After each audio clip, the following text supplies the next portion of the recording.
a nossa parte nós estamos fazendo? Como é que a gente quer a paz no mundo, a paz entre as nações, se a gente não consegue promover a paz no ambiente do nosso lar? Vamos refletir sobre isso.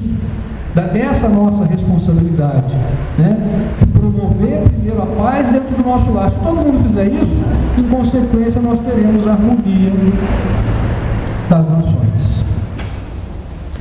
Nós vamos passar aqui um pequeno vídeo. Eu vou sentar aqui um pouquinho, vou colocar o microfone aqui, vocês poderiam ouvir o som que sai do computador. E depois eu vou fazer uma reflexão sobre esse vídeo que trata.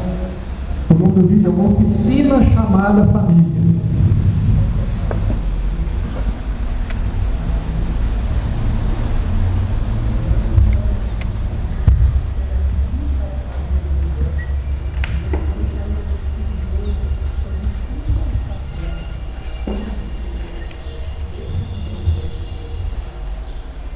Segundo os planos do nosso Pai Celestial, a família é a nossa primeira responsabilidade de amor.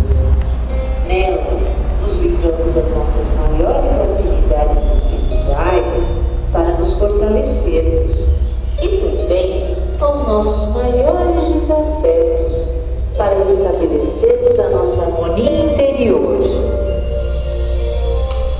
Ao encarnarmos, aceitamos a todos, sabendo que a nossa ascensão moral, dentro dos princípios dos ensinamentos cristãos, depende do resultado que essa oficina nos proporcionará.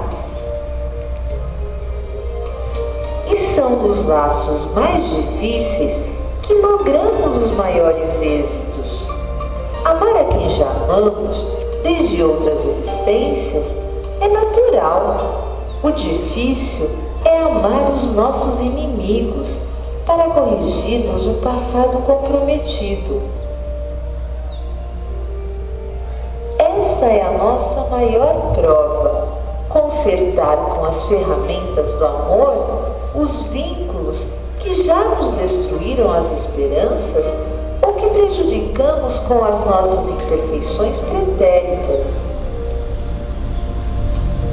Providencialmente, não lembramos dos acontecimentos de outras vidas para que as recordações não interfiram nos nossos relacionamentos atuais, mas podemos identificá-los através de sensações íntimas inexplicáveis de simpatia ou antipatia.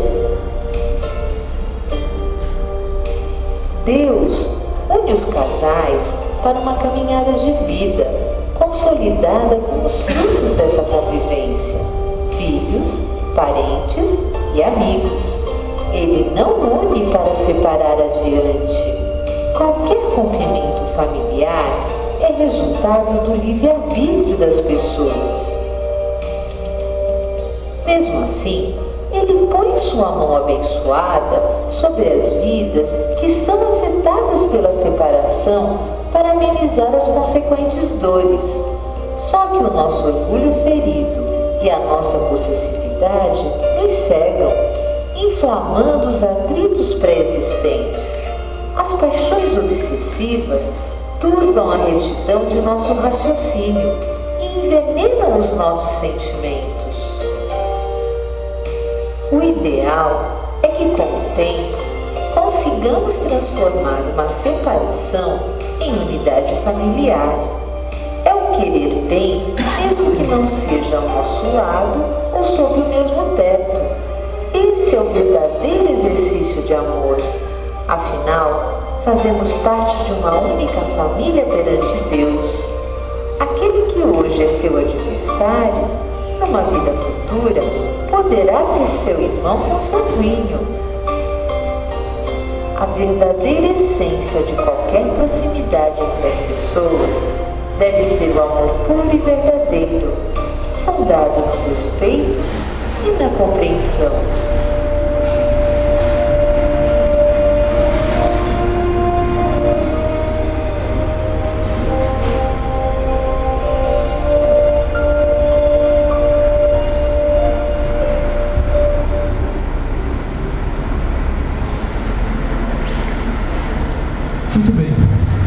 pontos importantes para a gente destacar nesse vídeo que nós acabamos de assistir. Nós espíritas sabemos que antes de encarnarmos aqui na Terra, há um planejamento para a nossa reencarnação. Nós não estamos na família que estamos por acaso. Nada acontece por acaso na obra divina. Deus é perfeito. Não deixaria o acaso cuidar das coisas. Então existe um planejamento para a nossa encarnação. E algo que é muito bem planejado é a família, o lar onde nós vamos nascer. Porque precisamos conviver com aqueles espíritos, seja porque temos afinidade com esses espíritos, seja porque foram nossos desafetos no passado.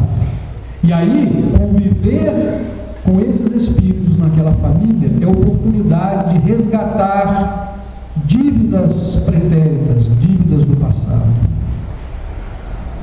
Veja a bondade de Deus ao permitir que uma mãe receba no seu ventre um filho, e esse espírito que vai reencarnar pode ter sido um inimigo no passado. A mãe não lembra e o filho não lembra. E ela vai receber aquele bebezinho e vai dedicar todo o seu cuidado, toda a sua atenção, todo o seu amor àquele bebezinho, àquela criança. Ela vai procurar cuidar, que está no sentimento, no instinto materno.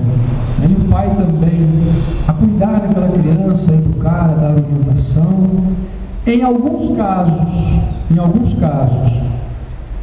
esse espírito, essa criança que nasce numa família, ele é um inimigo do passado.